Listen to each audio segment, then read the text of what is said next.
politics and above religion, a moral authority exists known globally as the Ageless Wisdom. It is the study of consciousness, the mystery of awareness, which cannot be measured, yet will not be denied. Stay tuned as we explore consciousness, the fundamental nature of reality. Welcome to the Ageless Wisdom Mystery School with Michael Benner. Well, hello, friends, and welcome to the Ageless Wisdom Mystery School on 90.7 FM KPFK for all of Southern California, Santa Barbara to San Diego, from the ocean to the desert to the mountains. Really nice to be with you. We're live streaming, of course, for the world at kpfk.org. The show's also podcast and posted to YouTube. But however you happen to be listening to us, hopefully in real time here on Tuesday afternoons at 1 o'clock, we're really happy that you've made it a point to join us. Today's program is going to be about self-love, the nature of love, a little bit about the nature of fear, and what is self-love? Indeed, what is the self? We can't really talk about self-love without taking a closer look at what we mean by self. And so our identity is really tied up in our emotional nature. We're less what we think of ourselves than we are what we care about. And I think that's worthy of some reflection. What if that were true? What if I'm right? What if what you think of yourself, not to mention what other people think of you or what you fear other people may be thinking of you, is of little consequence, but also what you think of yourself is dwarfed by how you feel about yourself. And moreover, what do you care about? What if your identity is found in what you care about? And indeed, even the fact that you do care, that you are a caring person. We may care about different things. You like this and I like that. You want the red one, I prefer the blue one. But we care. That's a nice word for love. And I use it deliberately because love is so overused. But self-love is the topic, and I want to play for you today a segment of a class that I did a few years ago. I like to do this every 3 or 4 months, and spring has arrived in Southern California. We're on daylight saving time. It's a time for change and renewal and rebirth, and seems like a good time. It's been about 4 months since I did one of these. You know, I've been on KPFK for about 16 or 17 years. Initially about 14 or 15 years, and then I retired and I moved out of state. After a few years, I came back to Southern California, but my wife and I live in the desert.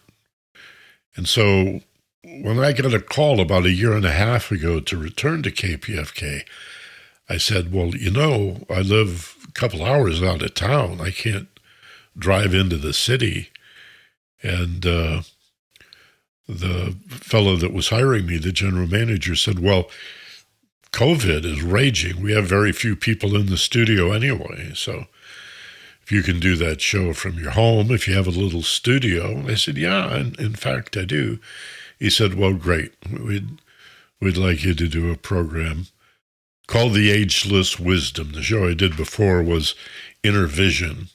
And in fact, Nita Valens, as you know, still does an Inner Vision show on Fridays at 1 o'clock. She's been doing that for, 30 years almost.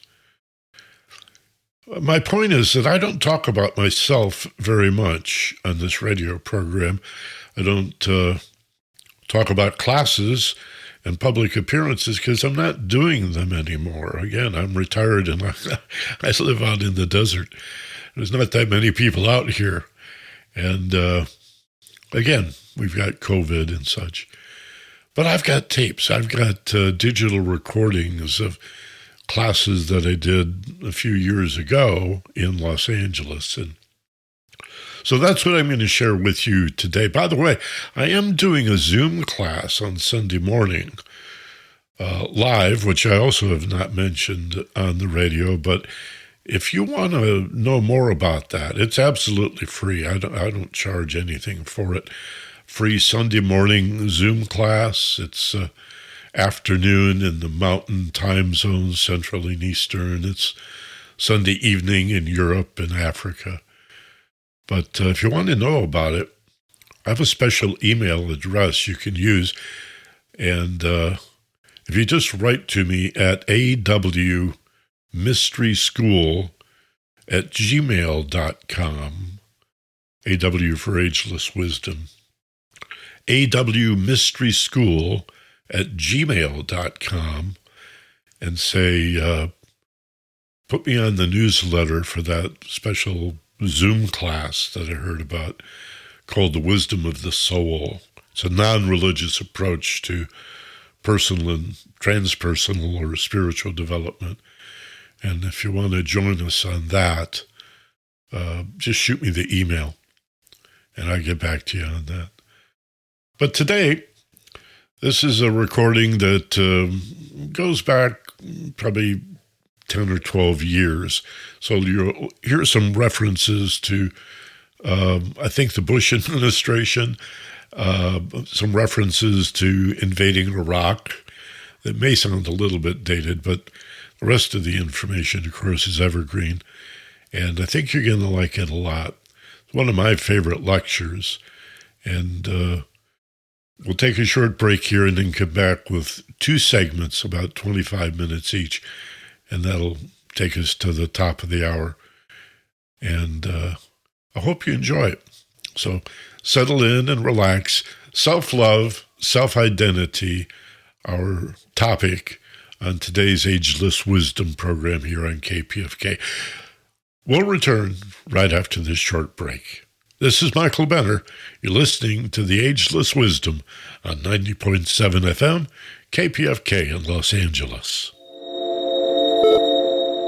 The self-love technique. And essentially, this is an idea that love is not limited to an emotional feeling or a set of emotional feelings.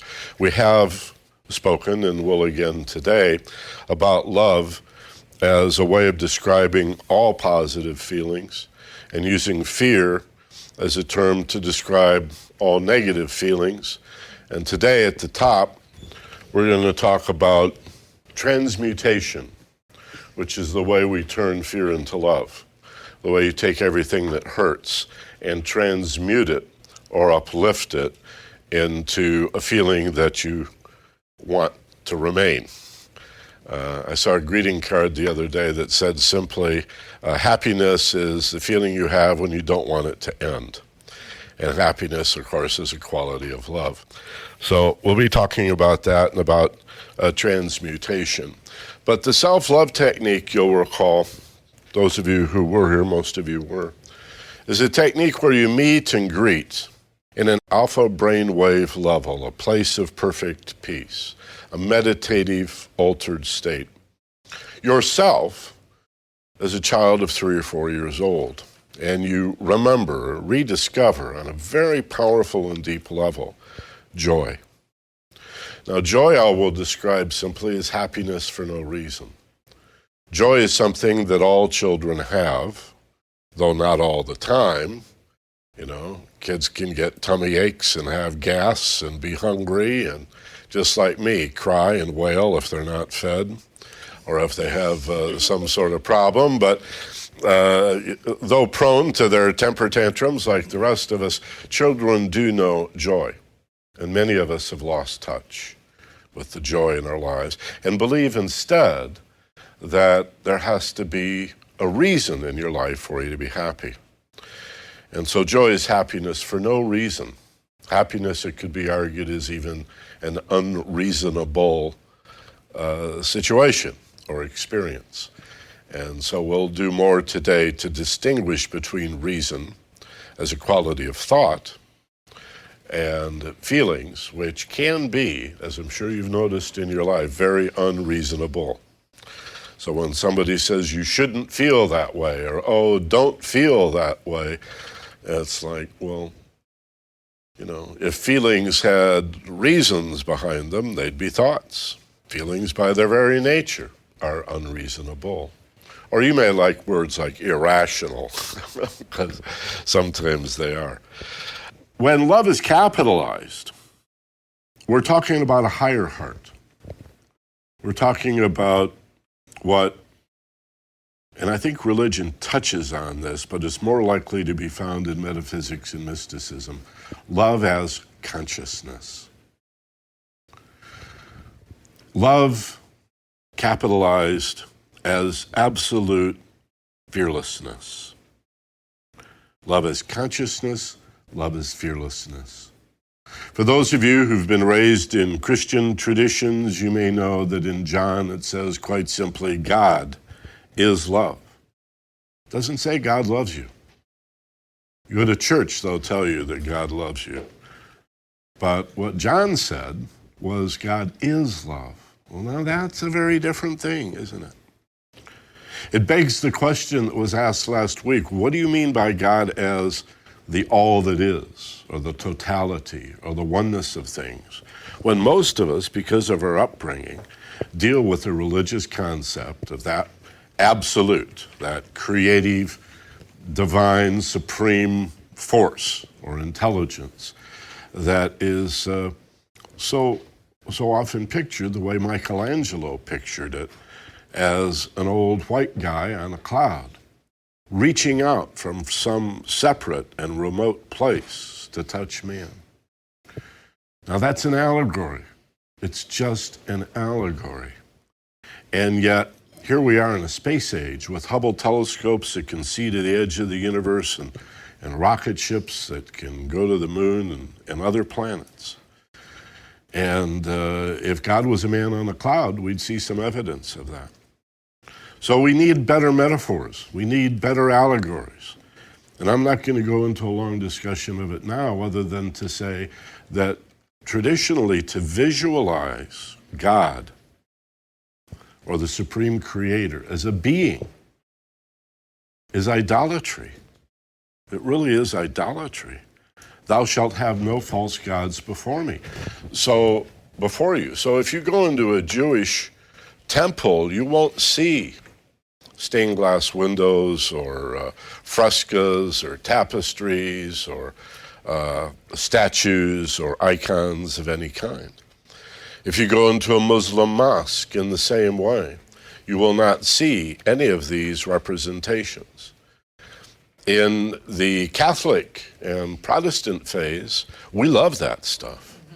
And I must say, you know, I do remember, bless you, as a little boy, being, you know, having my catechism class marched through our local parish by several nuns, and they said, now, these are simply reminders. These are representations. You don't pray to the statue. That would be a graven image, or to the fresco on the ceiling, or to the tapestry, or to the stained glass window. Nevertheless, it is idolatry to think of God as a man or a woman or a thing or a form, because that would be to limit that which cannot be limited. Much is made even of the names of God, as if there is great magic in the names of God. And in some senses, that's true. But again, to name the ultimate is to create a beginning and an end to that which has no beginning and has no end and is formless. So mystics have always tried to avoid this. So what better way to represent the divine and spiritual source of true love, not merely as an emotion, but absolute fearlessness, the consciousness that illumines and animates you, than to choose an image of yourself as a little boy or a little girl, 3 or 4 years old, that wakes up in the morning happy for no reason, singing, dancing, Kids don't even need music to dance. They just dance, okay? And are absolutely spontaneous. In many ways, we live our lives backwards, as the legends of Merlin and King Arthur indicate, that he lived his life backwards. What does that mean? That in the old mystery schools of Pythagoras and Plato and even pre-Pythagorean schools and the ancient Hermetic traditions of Egypt, you would apply to a mystery school, and if accepted as worthy of study in these arcane teachings from time out of mind, you would be called a Hierophant. You would enter as an expert, as a wise person. As I've already acknowledged you folks as wise people for being here. And after many years of study, if indeed you proved yourself worthy, you would graduate as a neophyte, as a beginner. And that's the nature of wisdom. The more you know, the more humble you become. The more you know and understand, the more you realize there is still to be understood.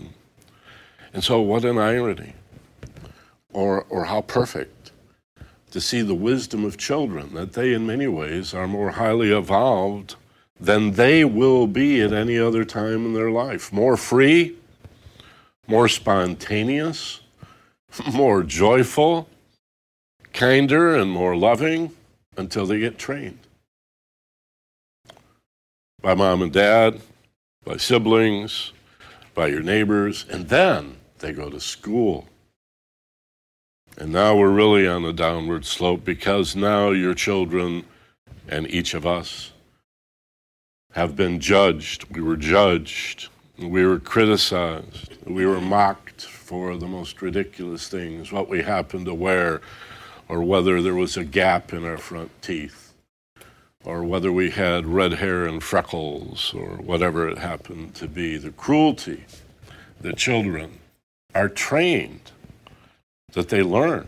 They're not born with that stuff.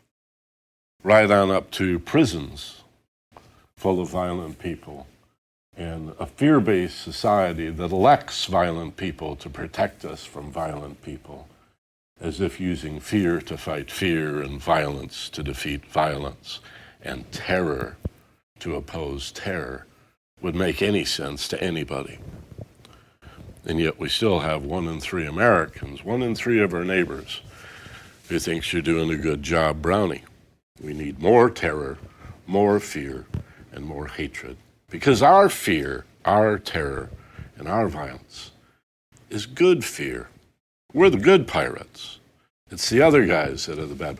Our torture at Abu Ghraib, that's good torture, don't you see? Their torture is bad torture.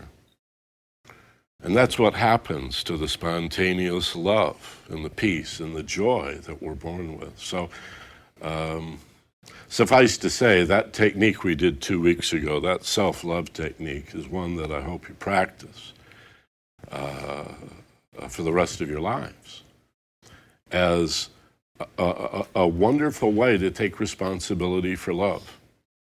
And then see small L love, emotional love, is something you give out of your bounty rather than something you try to earn from other people.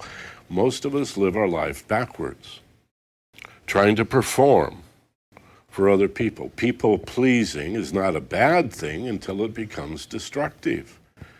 It becomes destructive where we not only want to please other people, we need to please other people as a way, we think, of earning through this performance the love and its various qualities like respect and trust and joy and happiness that we have no idea how to bestow upon ourselves. And so we take that which is ultimately spiritual and divine and precipitates down and reverse the process, believing that it exists in the world. I've asked clients for years this question: if I had a little puppy, well, some people don't like dogs, I can't imagine that, but some, I say little cats,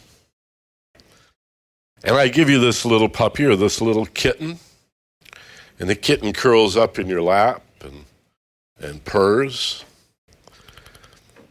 or the puppy scrambles up the front of you and starts licking your face like this, and I say to my client, and hypothetically you feel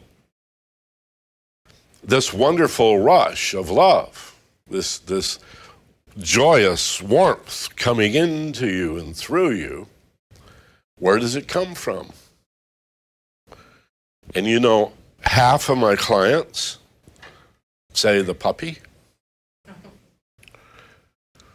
And I understand that. And the other half say, well, it really comes out of me. The puppy stimulated it, but it comes out of me. And technically, they're more right than the idea that the love comes from the puppy. Love does not come at you from others. It comes out of you. If somebody says, I love you dearly, you are my sun and my moon and my stars. I cannot live without you. And that makes you feel good. That good feeling, that love did not come from the person who said it to you.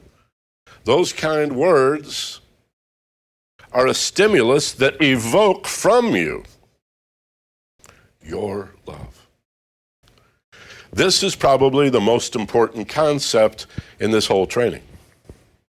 Responsibility for positive feelings allows us, beginning today, to take responsibility for the hurt.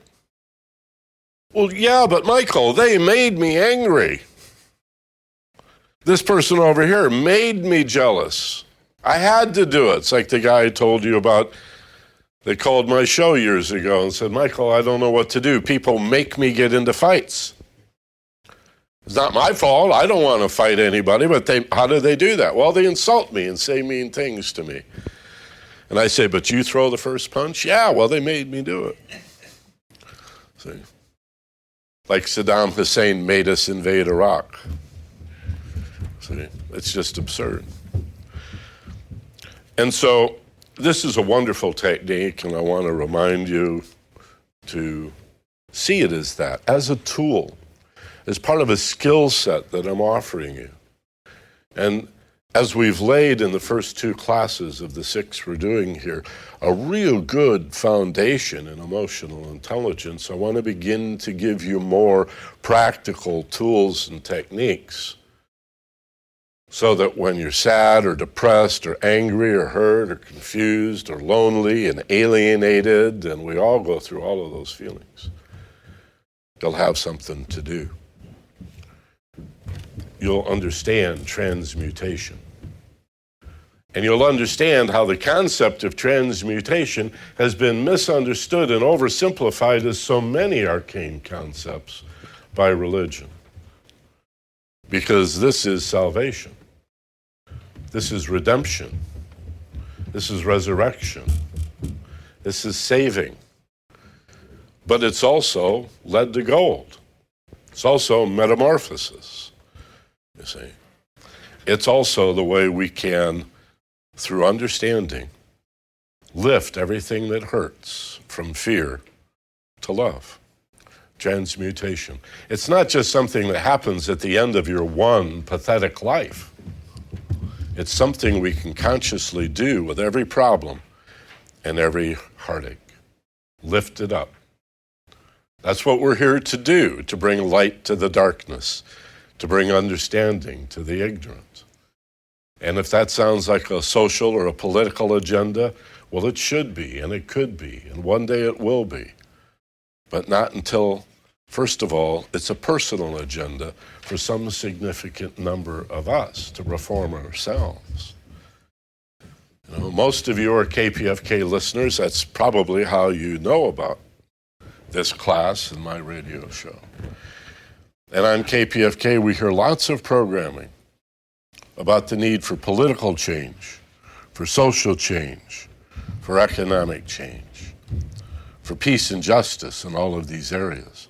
And I'm totally on board with that. Totally on board. But what about personal change? What about personal reform?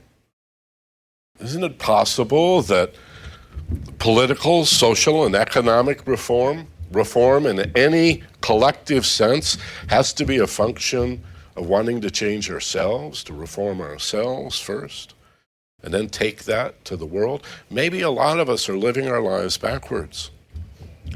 That we want peace on earth so that we can have a little peace in our lives. Maybe it makes a whole lot more sense to establish peace as a place of power and passion and expanded awareness with practical applications in your life, and then give that peace to the world by treating the guy down the block or the guy that works with you in the next cubicle who you really don't like and don't respect in a little better way. And learning how to love somebody who really doesn't like you. How to love somebody who's out to get you. How to love somebody who really is your enemy. The anniversary of the horrible slaying of school children in Amish country was last week or this week. It's at hand, may have been yesterday. And those Amish not only forgave the killer for slaughtering their innocent children in school, shooting them point blank in the back of the head while they laid on the floor crying. They went to the shooter's funeral. More than half of the people at the shooter's funeral were the Amish, practicing a quality of forgiveness, a power of love that most of us can't even imagine. It's time to begin to imagine it. And a good way to come in touch with it is love yourself. Love yourself as that child of 3 or 4. Rediscover and rekindle. You know, like that little fire, the flames are almost out, but you're fanning the flames. Rekindle that self-love that you had as a kid. And find out you can be happy for no reason. You can love life. You know, I will always remember the day in 1977 when I started working at KLOS. And I was doing this talk show, and we went for a break. Obviously, as a commercial station, we were running commercials. And I think the show that I did initially went from like 1 a.m. to 3 in the morning or something like that. And it was getting close to the end of the program. And I thought to myself, you need a close. You need a signature. And this spot's running out. And you need to think of something to say at the end of your show that can be, just like you have an opening musical theme, how about a closing signature? You know, some little, like Keith Olbermann uses the goodbye and good luck from, help me out, Noreen. Yeah. I wanted something like that. So I asked,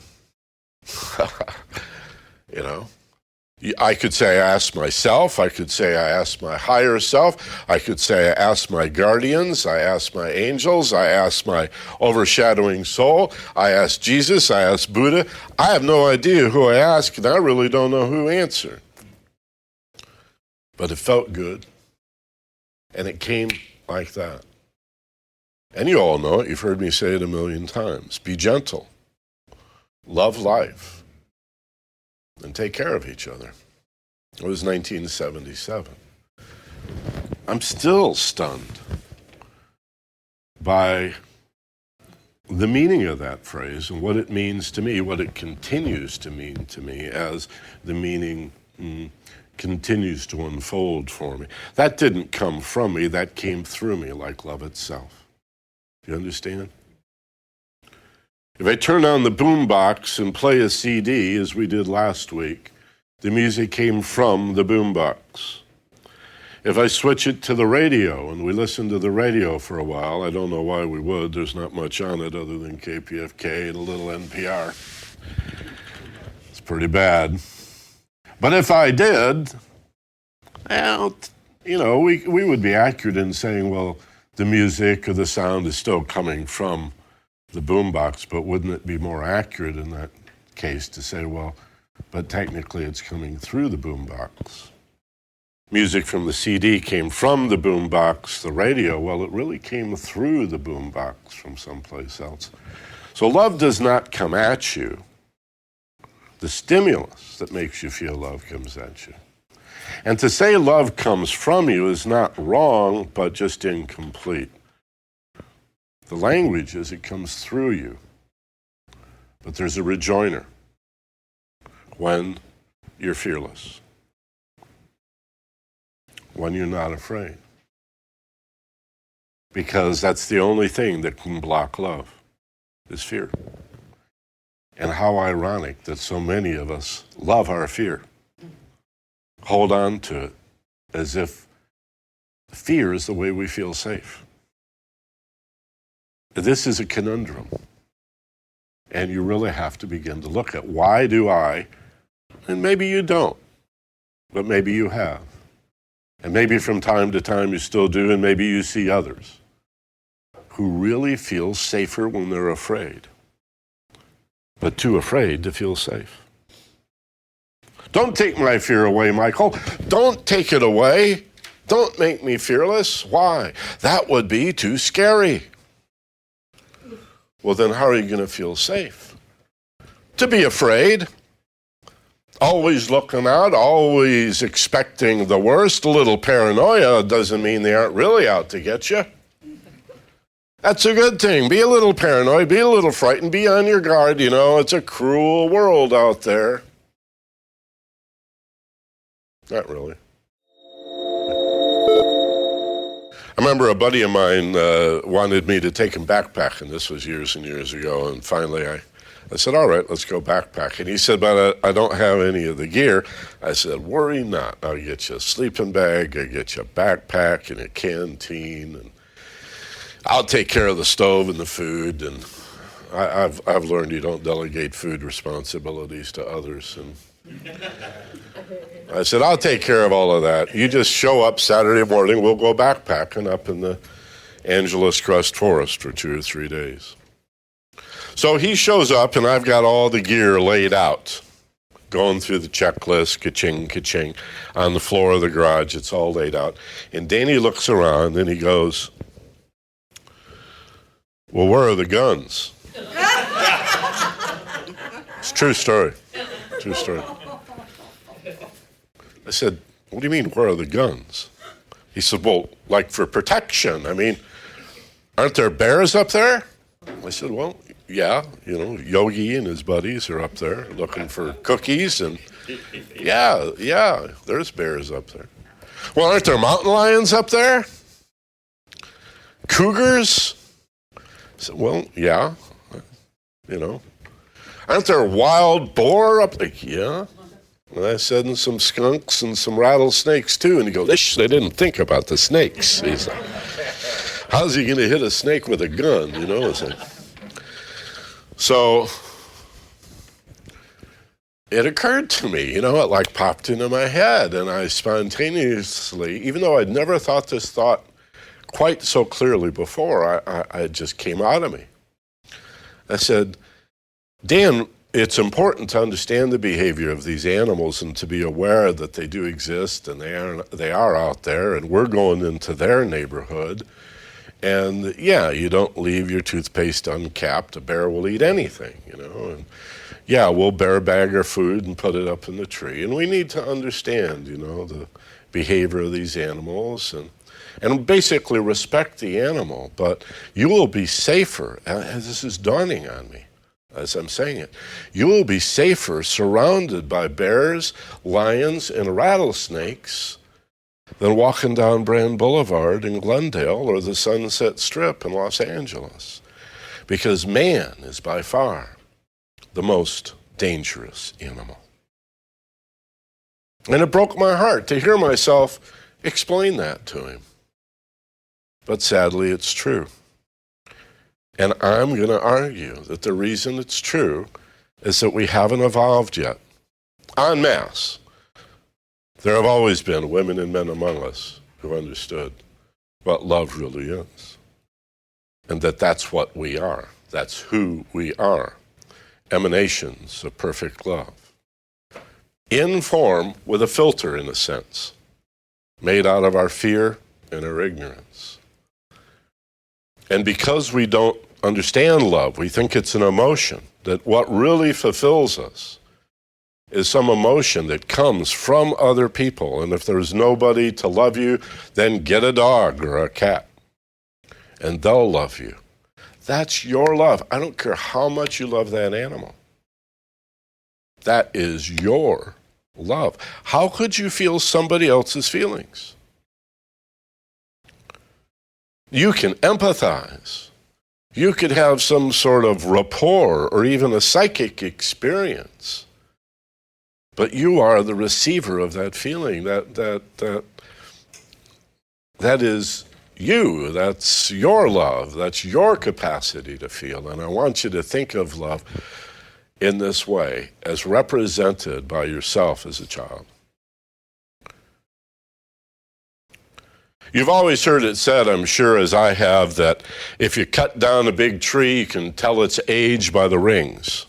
You can count the rings of the tree, and for every season it adds a ring, and so you count the rings, you know how old the tree is. Which means that every tree that this tree has ever been is still within it.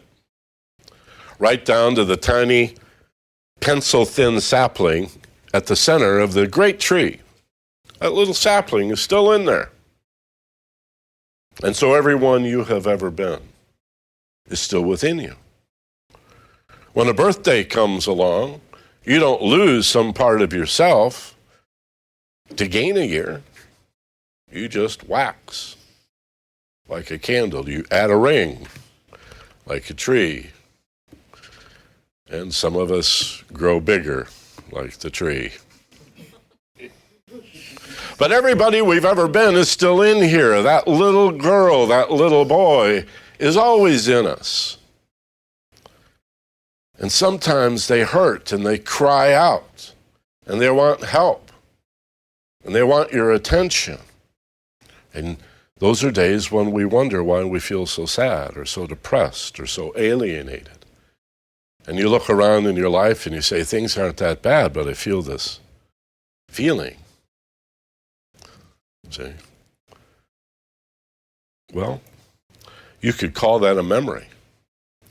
Or you could think of that child being alive within you. And every one you've ever been at every mixed up and confused stage of your life, as well as all the good bits, are still in you and accessible to you through the techniques and the skill sets that you're going to learn from this point forward. Just don't overlook that very first one. Because a lot of what we're going to work with is how to transmute the hurt into love, the darkness into light, okay, by moving into the heart of darkness.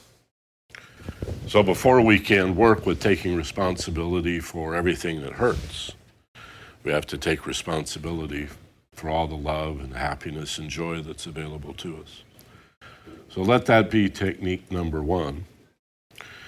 Again, last week was just sort of a generic technique to help you be more comfortable with this place of perfect peace. And this is a place that I'd like to suggest to you becomes more beautiful and more peaceful, safer, more powerful, and more relaxing. Have you ever thought about how peace and power are not opposites, that they go together?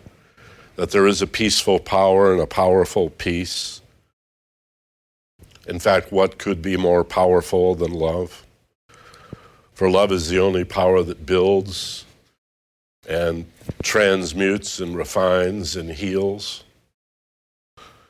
And the other power, the power most people know, the power that most people in this earth worship, can only destroy. It can only kill and cause suffering, violence, and force. I've often thought it odd, and if there's real estate people here, I don't want to offend you. I just like to play with words, but isn't it strange? I mean, we all have houses or apartments or condos or something that we live in. We need shelter.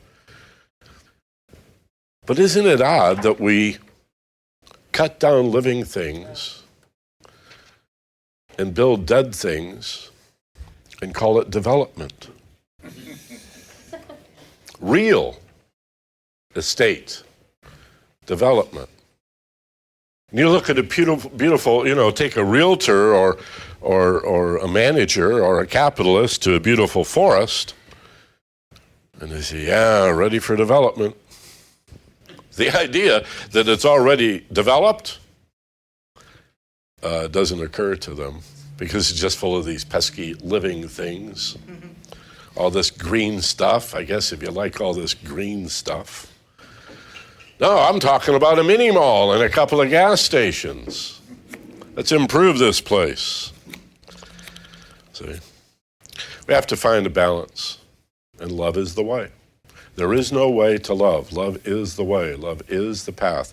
Love is the middle. It's the power, and it's the peace. And not only do you already have it, it's who you are. That's as much as I want to say about that, because it's a concept that takes it might take years for that to sink in. And consider yourself blessed if a year from now, 5 years from now, 10 years from now, it's still expanding. I am love. Whoa. What does that mean? What are the implications of all of that? Okay. So that's our topic for today. At least this is where we're going to begin. We'll do an opening focus here that provides you with practical tools and techniques. And before we step into that meditation, I want to offer you, how can I say, a kind of a first aid approach. Remember last week and the week before, we talked about positive feelings as being love-based and so-called negative feelings as being fear-based. And the only thing negative about a negative feeling or a fear-based feeling is being stuck in it. That to feel you're hurt is a good thing. Again, if you ever get confused about this emotional intelligence stuff being symptoms that are in your interest, and therefore maybe negative isn't the best term, draw a parallel to physical pain. I think I reminded you last week that this is an example I often use. If I could feel no pain in this hand, if it's numb, maybe I have some brain injury that prevents me from experiencing any sensation at all in my right hand, I have to be very careful. For my insensitivity could cause me to put it down on a hot stove burner or a griddle plate or, a Bunsen burner or something and smell meat cooking before I realize the permanent damage I've done to my hand. But if I were sensitive to pain, not afraid of it, but sensitive to it, whoa, damn, whoa. Boy, that's hot. I almost burned myself. No damage. Could it be that the more sensitive I am to these so-called negative feelings, the more sensitive I am to pain, the sooner I feel it, the less damage is done, and the less hurt I suffer. But when I attempt to steel myself, to resist feeling the pain, to turn and run the other way, or simply brace myself and gird my loins, it hurts. If you don't believe me, do it at the dentist. Ask any dentist. When you start gripping that white knuckle deal, you start gripping the arms of the dentist chair, and your back starts to arch, and without realizing it, you start standing up. I don't care how much Novocaine or nitrous you've got, you are increasing your sensitivity to pain in such a way that you're going to hurt more and more and more and more. It's the resistance to pain that hurts, not the pain. What does that mean?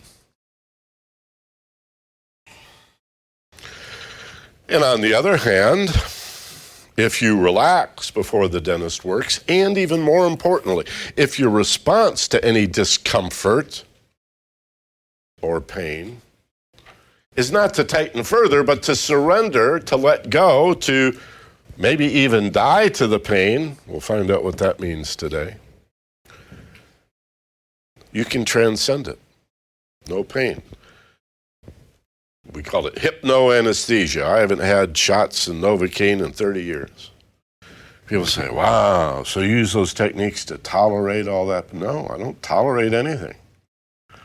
I don't feel it. Are you really that numb that you can do that? No, I can feel everything. I can feel the Hoover, that suction, that thing they put in there when it pinches your lip and they lean against it. I can taste the powder on the latex glove. I can feel the tiny little, this won't last long. I can feel the tiny little pick in there scraping and probing around like it's any of his business. But it's as if I've created with my mind, with my attitude, with my refusal to resist, and on the contrary, to open to it. It seems that we're able to create a threshold, a kind of a filter. If you're electronically oriented, maybe you know what an RF choke does, allowing some frequencies to pass and limiting others. So that in these states of deep relaxation in the dentist chair, you can feel every sensation in the mouth up to the point that would be painful. And you just don't feel anything beyond that point of discomfort. And if you do, because maybe the dentist is drilling deeper and deeper and subconscious mind goes, whoa, never had to go this deep, okay. Then you consciously take a breath, relax, maybe even ask for a minute and go deeper. Go deeper and more relaxed. It's conceivable you picked up a little tension unconsciously, a little micro-tightening that you're not even aware of, and now you need to go deeper and more relaxed. The same thing, my dear friends, is true with emotions. It's the resistance to feeling a feeling that hurts that creates the hurt. Those damn hippies were right. Go with the flow, dude. Okay?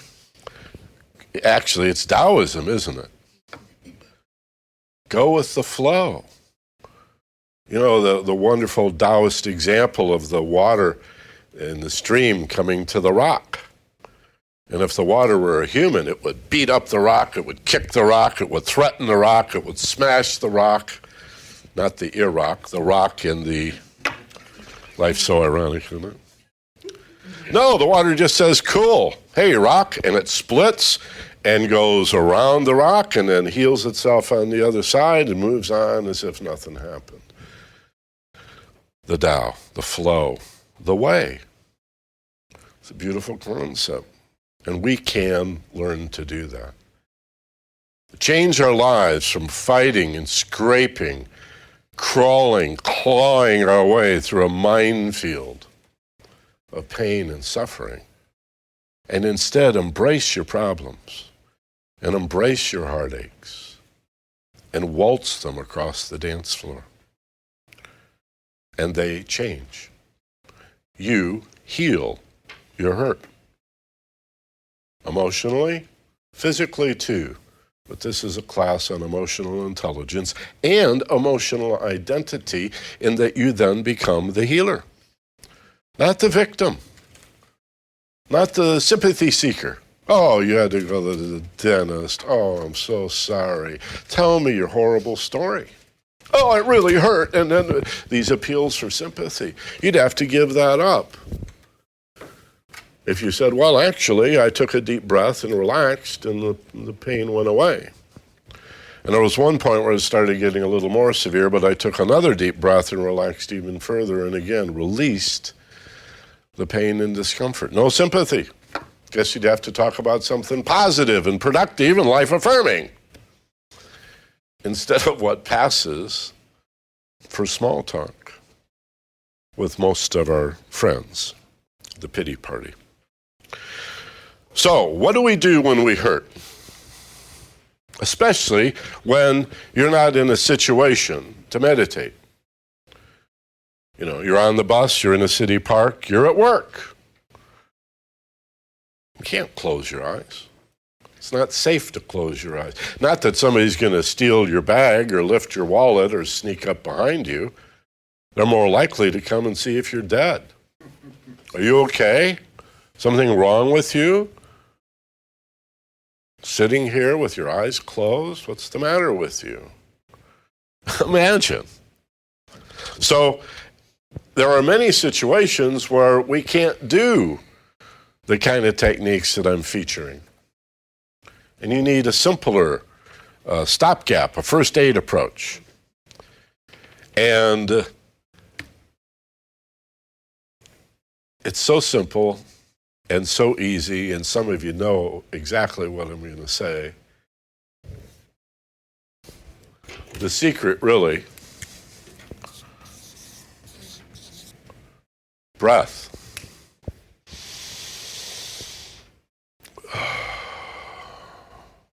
Focusing on the exhalation. Slow, deep breathing. One of the reasons it's so difficult for cigarette smokers to stop smoking cigarettes is that when they stop smoking cigarettes, they stop doing this.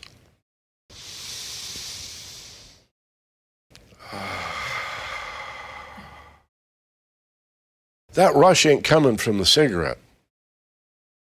That rush from the first hit of a cigarette, I smoked for years. I know the whole ritual. Oh, especially getting a new pack. Oh, my Lord. Packing it down and ceremoniously taking the... Just like Mom and Dad used to do. Aren't we all grown up and then peel the little paper away and tap it just so? And oh, a fresh pack and a fresh cigarette. And I was always stunned as a smoker how every cigarette I lit, I love to smoke. And 8 minutes later, as I'm grinding it out in the ashtray, I'm disgusted with myself. I just hate myself. It's like, what's wrong with you, Michael? Until 40 minutes later, and I get another cigarette out. Oh boy, I get to breathe, imagine. Well, we don't need a damn cigarette to go,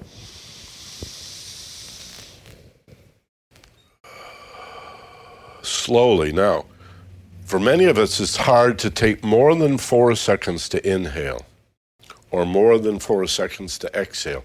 It's free-floating or non-specific anxiety that makes our breathing so shallow.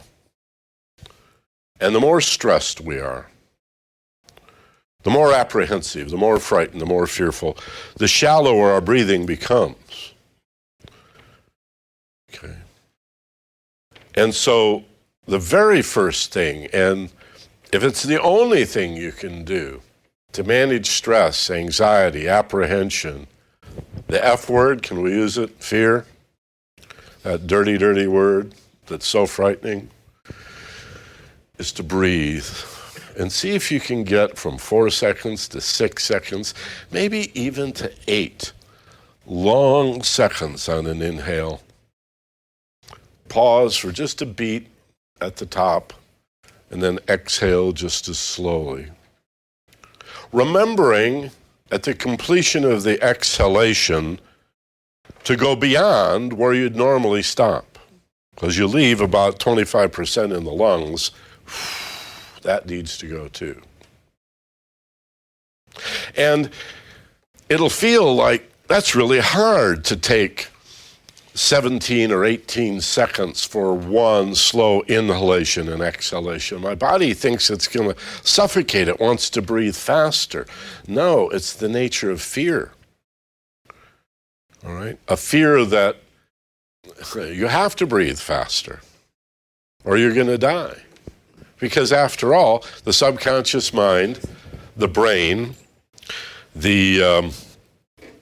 perhaps the body itself, interprets all fear, anxiety, and stress as if it's danger.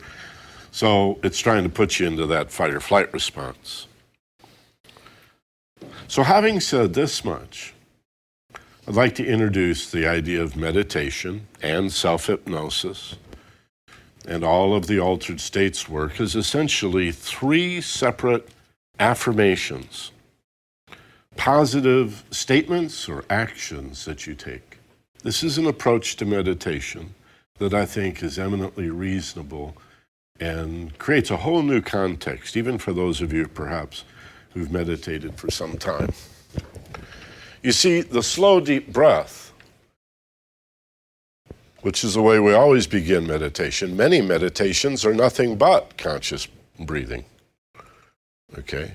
The slow, deep, diaphragmatic yoga breath. But it's really a message from the conscious to the subconscious, saying, even if you don't run the thoughts through your head, subconscious is very smart, much smarter than conscious. Okay? And basically what a slow, deep breath does is pass a message to the subconscious that this stress is not about danger, or you would not be you would not be breathing slow, deep breaths.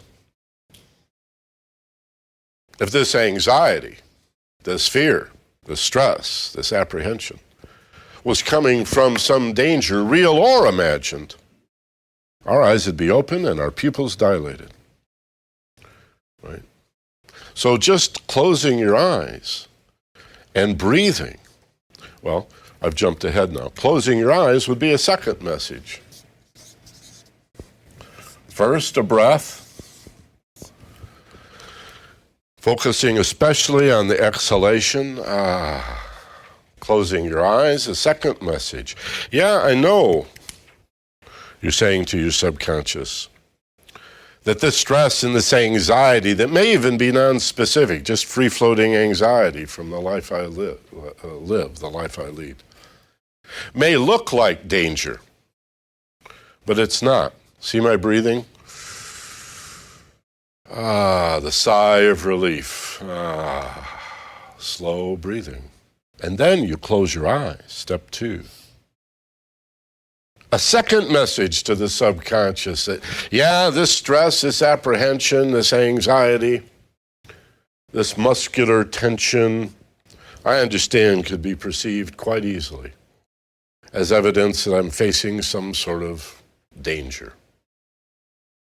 Imagined, if not real, but danger. But I'm going to consciously breathe and now close my eyes as evidence that this stress, this anxiety, is about things unknown, not danger. It's about my confusion.